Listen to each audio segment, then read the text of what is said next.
Okay, welcome back to the channel. Something a little different today.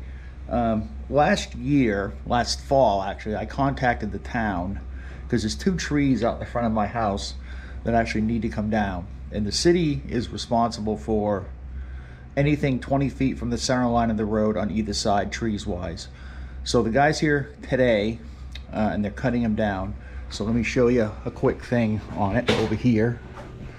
So you can see they've almost got one completely down, which is the one on the right over there. Not this one in the front, but there's one behind it. You can't probably see it. That's got to come down. I'm going to do a time lapse of that second one coming down.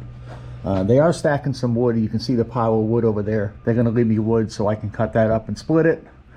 But this one's almost coming down. So let me set up the camera and we'll do a time lapse of the second one.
Okay, so they finished cutting down these trees. I'm hoping the city's going to come back and pick these pieces up because I have no way to get these out. So you can see this other tree. I didn't realize this one was as bad as it was, but basically the whole base of this tree is just completely rotten. So the only thing that was actually holding this tree up was this ring around the outside. The whole base was messed up.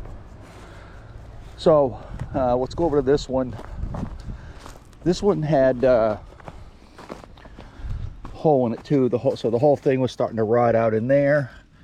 I don't know if you can see in here, but there was, I don't know, hundreds of bees that came out of here. So there was a bee's nest in there. There's some, I can see a couple crawling. It's pretty dark.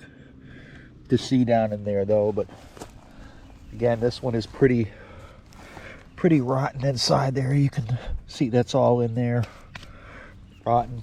So they did leave me a big pile. I told them that, you know, the wood that was this kind of size to leave me so I can cut that up. So we got some more firewood to cut up and some more firewood to split, so that's kind of cool. I'll move this out behind the house probably tomorrow. Okay, so that's going to do it for this video.